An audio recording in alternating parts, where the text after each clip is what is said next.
Hello children, yesterday we had discussed the process of implantation. What is implantation?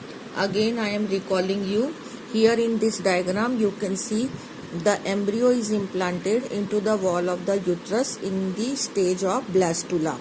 This is the structure of blastula, that this outer layer is called as trophoblast and this is called as inner cell mass. It is a group of cell and this is a cavity which is called as blastocyst. It is about 100 cell stage and 7th day after fertilization the embryo is implanted into the wall of the uterus and this process is called as what? Implantation. Yesterday we had discussed up to here.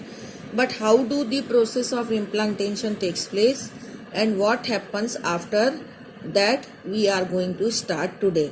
Actually, once the implantation takes place, the embryo get attachment to the wall of the uterus through the placenta. So first of all we are to discuss what is placenta. Placenta is actually, suppose we can understand in this diagram, suppose this is embryo, it is there in the blastocyst or blastula condition. So outer layer of this blastula is trophoblast, as I have shown you here that this is trophoblast. So this trophoblast is now differentiated itself into the embryonic membrane and that embryonic membrane is called as chorion. So this chorion forms the chorionic villi. These are chorionic villi. Look at my pen. These are chorionic villi like this, as I have drawn it here. These are chorionic villi. These chorionic villi are interdigitated with the wall of the uterus. This is one side, this is uterus wall, and one side this is trophoblast, which is now called as chorionic villi. Both get interdigitated to form placenta. This is placenta, by which this is the wall of the uterus, this is the embryo which is attached to the wall of the uterus through the placenta. So this is placenta, which is all written here. Chorionic villi which are surrounded by uterine tissue, they get interdigitated and then it forms the placenta. It is given here in the first 4-5 lines. After that the question is what is placenta and what is its function.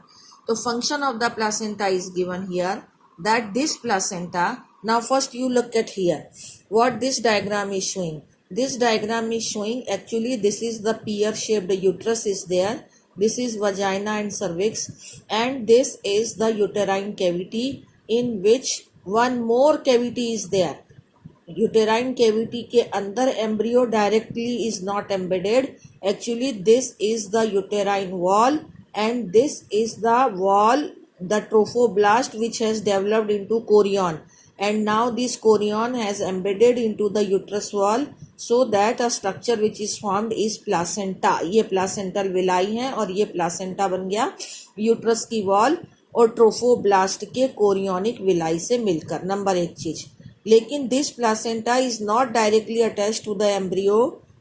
In the between the placenta and the embryo there is a umbilical cord with its vessel. Umbilical cord is there and this embryo is hanging in a cavity, and that cavity is surrounded by all these embryonic membrane, and these embryonic membrane are formed by the trophoblast only. Okay, and within that there is a cavity which is called as amniotic cavity, in which a fluid is there, that is amniotic fluid, in which this embryo is embedded.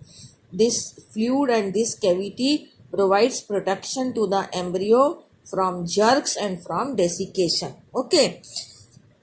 Again I am repeating, this is uterus and this is uterine cavity, within which these are embryonic membrane which are covering a cavity called amniotic cavity, in which amniotic fluid is there, in which embryo is there, which is attached to the placenta through the umbilical cord.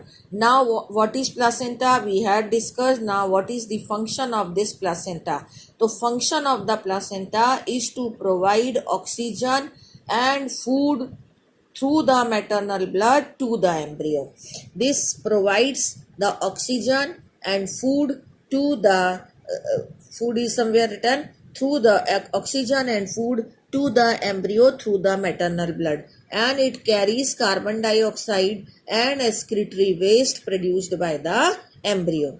This is the first function of the placenta. But in addition to this, the placenta acts as a temporary endocrine gland also, and it produces very useful, very important hormones which are here written in black words. HCG, human chorionic gonadotropin, HPL, human placental lactogen. These two hormones are produced by the placenta. In addition to this, in the pregnancy condition, it also produces in the later stage the relaxin hormone. And estrogen and progesterone are also produced by the ovary. They are also produced by the placenta. Okay. Now, HCG, human chorionic gonadotropin, HPL, human placental lactogen, and relaxin, all of these hormones are produced during the stage of pregnancy. Okay, in addition to these hormones in the pregnancy, the levels of other hormone, estrogen, progesterone, cortisol, prolactin and thyroxine also get increased in the mother's blood, and these all hormones supports the fetal growth and its metabolic changes in the uterus, and then they maintain the pregnancy. Thank you. This is first video. Second video is also there for today's lecture.